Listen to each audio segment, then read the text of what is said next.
Media को धमकाया गया। गार्जियन ने यह रिपोर्ट छापी कि सरकार ने हिंदुस्तान के मीडिया को चेतावनी दी है। अगर आपने इस खबर के बारे में चर्चा की तो समझ लेना आप इसका काउंटर करें, इस खबर का काउंटर करें, ना कि इस खबर को चलाएं।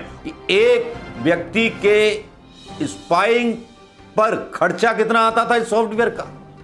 70 लाख। जी हां, 70 लाख। एक मीडिया ने दावा किया है कि एक व्यक्ति के 70 लाख खर्चा आता था। अब आप मल्टीप्लाई कीजिए कि कितने करोड़ों रुपया रोज जाता था और सरकार के टैक्स का किस तरह से इस्तेमाल होता था, किस तरह से तेल का खेल और टैक्स लगाए गए सिर्फ इसलिए कि सत्ता को डर था कहीं उसके मतलब झूठों का महल ढहा ना दिया जाए।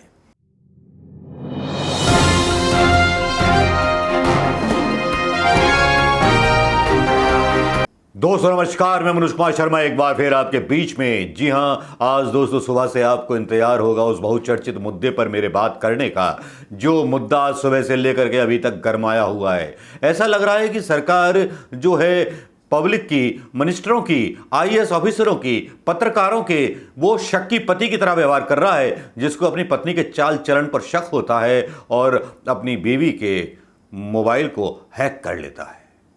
आप समझ रहे होंगे मैं कौन सी बात करने लगा। भाई एक सिंपल से शब्दों में आपको समझाने का प्रयास कर रहा हूं, देशवासियों को समझाने का प्रयास कर रहा हूं कि शक्ति सरकार है हमारी, जो आजादी नहीं देती, आजादी के नाम पे गला घोटना जिसने अपना हक समझ लिया है, सत्ता का दुरुपयोग करना उसने हक समझ लिया है। जी हां, उमस से भरी बारिशों में, उमस से भरे दिनों में जहां पसीने टपक रहे थे महंगाई से, दूसरी तरफ एक ऐसी खबर वाशिंगटन पोस्ट की तरफ से लीक होती है, डाली जाती है, जिसमें बड़ा खुलासा होता है।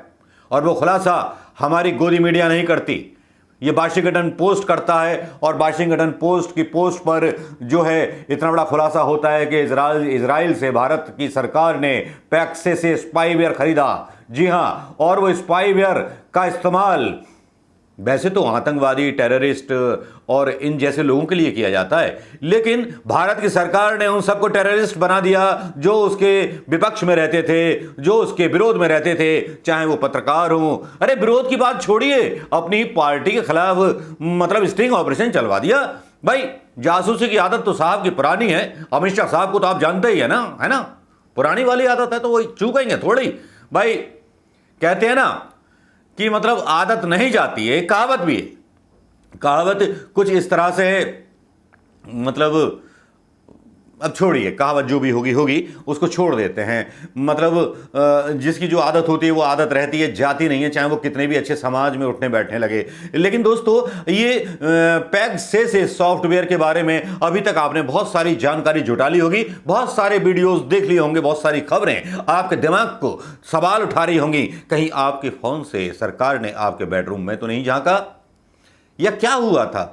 क्या हमारी सरकार सोती रही? क्या विपक्ष सोता रहा? नहीं दोस्तों, ना तो विपक्ष सोया था, ना कोई सोया था, सारे जगे हुए थे। मेरी इस खबर को थोड़ा सा ध्यान से देखिएगा, क्योंकि इसमें खुलासे हैं। खुलासों के अलावा और भी बहुत कुछ ऐसा है जो सरकार की नींवें हिला देने वाला है, सरकार की नींद उड़ा देने वाला है।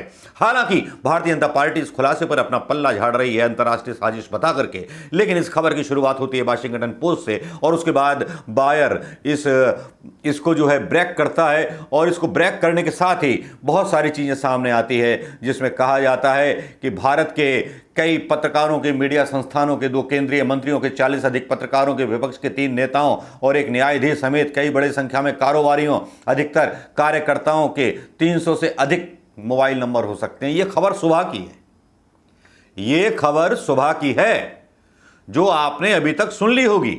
रिपोर्ट को भारत के द न्यूज पोर्टल के बायर के साथ साथ the Washington post, the guardian और ले मोंडे सहित 16 अन्य अंतर्राष्ट्रीय प्रकाशनों ने पेरिस के मीडिया, गैर लाभकारी संगठन फॉरबिडेन स्टोरीज और राइट्स ऑफ एमनेस्टी इंटरनेशनल द्वारा की गई एक जांच के लिए मीडिया पार्टनर के रूप में प्रकाशित किया है। यह जांच दुनिया भर से 50,000 से अधिक फोन नंबरों की लीक हुई सूची पर आधारित है, और माना जाता है कि इजराइल निगरानी कंपनी एनएसओ ग्रुप के पेगासस सॉफ्टवेयर के माध्यम से यह लीक की गई है। अब साहब लोग कहने लगे संसद का मानसून सत्र शुरू होने वाला है, तो टाइमिंग का हवाला दिया गया। पहले मैं वो चीजें बता रहा हूं आपको जो अब तक चलती आई है, उसके बाद फिर देखिएगा, वीडियो पूरा देखिएगा, बीच में ना ये स्किप करके मत देखा कीजिए, वरना मुझे अनसब्सक्राइब कर दीजिए, ठीक है? पूरा वीडियो देखिए आराम से और तसल्ली से, अगर सच्चाई से प्यार है तो। अब उसमें सेना के कुछ अधिकारी भी शामिल हैं, ये रिपोर्ट आ रही थी, विपक्ष के कुछ नेता, ये सारी रिपोर्ट आप अब तक देख चुके होंगे। रोहिणी सिंह, पत्रकारों के बारे में, बायर के और दुनिया भर के पत्रकारों को निशाना बनाया गया और सारी चीज़ें हुई। लेकिन दोस्तों, इसमें मोड़ जब आता है आज, जब सुब्रमण्यम स्वामी खुद एक ट्वीट कर देते हैं, सरकार में एक मंत्री ही खुद सरकार की विश्वसनीयता पर सवाल उठा देता है। इसमें जो है बहुत सीधी सी बात करते हैं बीजेपी नेता सुब्रमण्यम स्वामी। उन्होंने लिखा कि इस तरह की अफवाह है कि वाशिंगटन पोस्ट और लंदन गार्डियन में एक रिपोर्ट छापने जा रही है जिसमें इसराइल की फर्म पेगासस और को मोदी के कैबिनेट के मंत्री, आरएसएस के नेता, सुप्रीम कोर्ट के न्यायाधीश और पत्रकारों के फोन टेप करने के लिए हायर किए जाने का भंडाफोड़ किया है। यह सुब्रमण्यम स्वामी बोल रहे हैं, कोई कांग्रेस का नेता या प्रवक्ता रणदीप सुरजेवाला जैसा व्यक्ति नहीं बोल रहा, ये सुब्रमण्यम स्वामी बोल रहे हैं। दोस्तों, मैं यहां कोट करना चाहूंगा सुब्रमण्यम स्वामी, मैं किसी और नेता का नाम नहीं ले रहा यहां पर, सुब्रमण्यम स्वामी को कोट कर रहा हूं। उनका एक ट्वीट भी डाला गया और फिर उनके ट्वीट को कोट किया दिग्विजय सिंह ने, I hope they don't buckle under the pressure of Modi Shah duo. I was the first person in the parliament who raised the issues of Pegasus being used by Modi Shah to spy on important people in government including judiciary. All the Bhima Koregaon accused are victim of Pegasus. यह मामला कब उठा था? अब आपको लग रहा होगा विपक्ष की जो बात मैंने कही वो क्यों कही थी कि विपक्ष सो रहा है। विपक्ष जागा हुआ था, लेकिन विपक्ष के सवालों के जवाब मीडिया ने नहीं उठाए, मीडिया को धमकाया गया। गार्जियन ने यह रिपोर्ट छापी कि सरकार ने हिंदुस्तान के मीडिया को चेतावनी दी है, अगर आप इस खबर के बारे में चर्चा की तो समझ लेना आप इसका काउंटर करें, इस खबर का काउंटर करें, ना कि इस खबर को चलाएं। और आज देखने को मिल रहा है गोदी मीडिया, आज तक मीडिया या जी न्यूज या जो भी कुछ, ये छिनाल, इनको आप छिनाल मीडिया कहना पड़ेगा। छिनाल मीडिया इसलिए भी कहना पड़ेगा कि एक वीडियो और बनेगा एक बच्चे पर, वहां भी आक्रोशित वाली बात है। खैर वो वीडियो अलग होगा, लेकिन इनमें से किसी की हिम्मत नहीं हुई।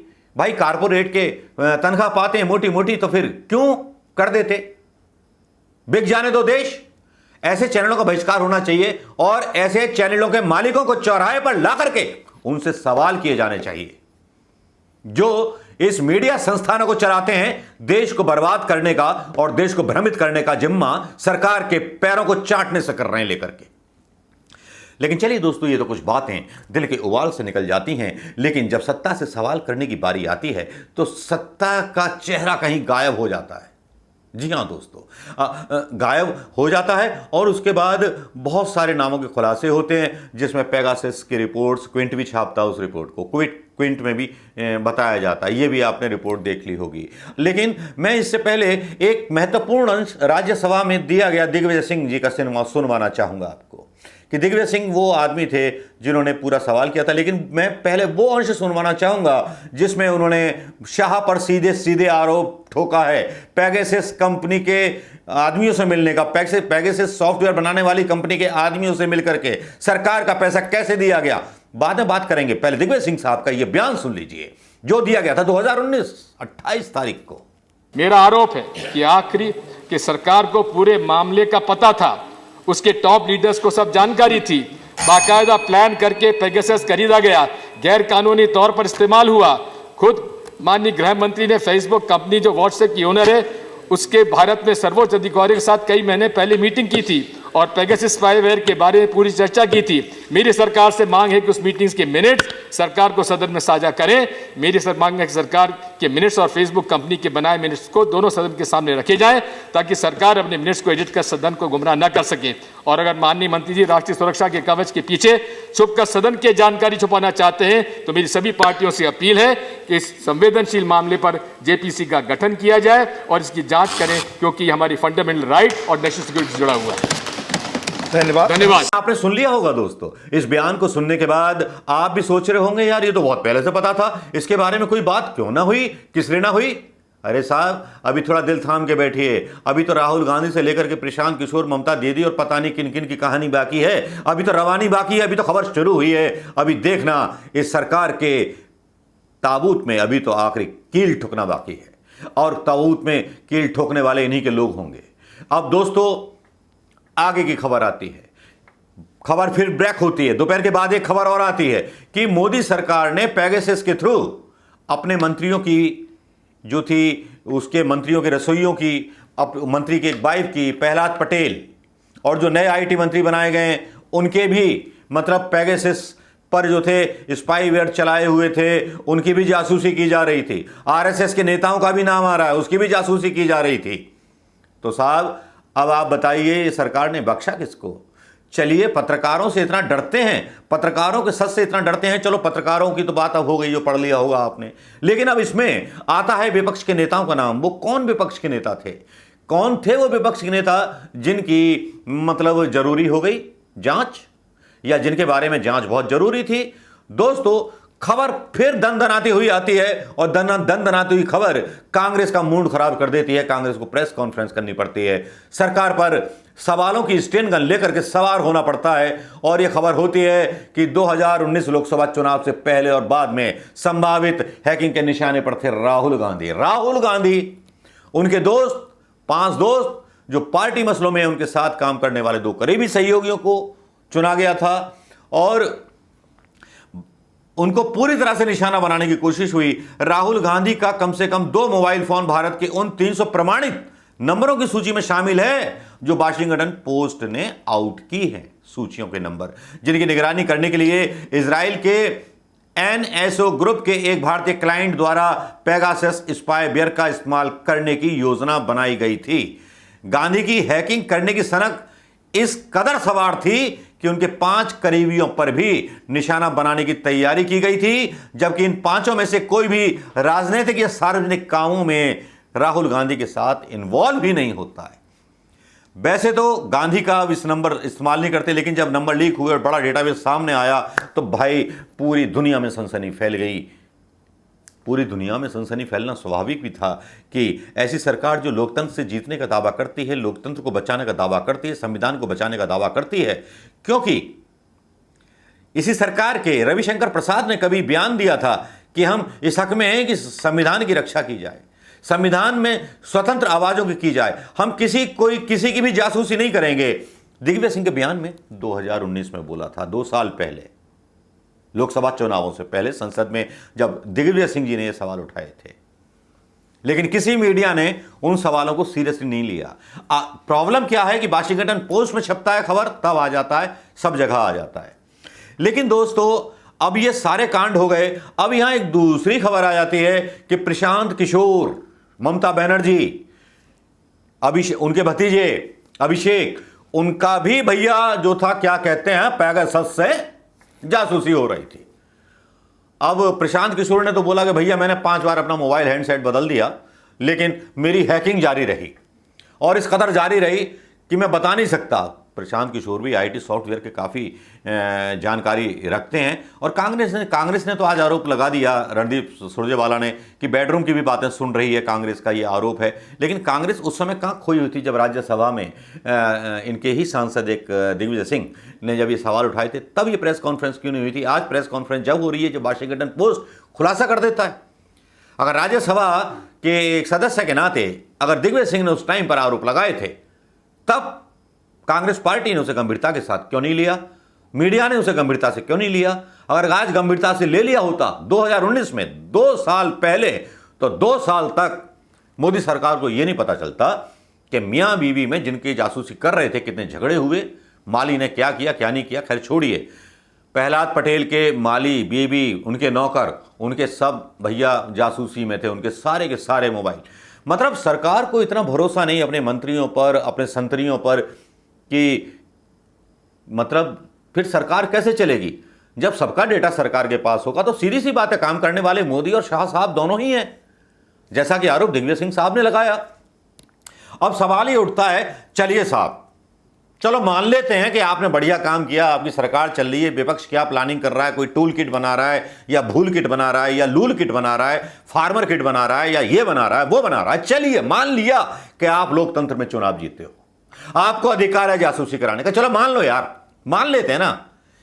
एक हस्बैंड भी अपनी बीवी की जासूसी करा लेता है जब शक होता है चरित्र पे, तो हालांकि वो दोनों एक ही पक्ष के हैं, सरकार उन्हीं से चलती है, विपक्ष नहीं होता पत्नी, लेकिन चलिए मान लेते हैं कि पड़ोसी विपक्ष है, उसका भी आप फोन टेप कर रहे हो, कर लिया आपने, बहुत अच्छी बात है।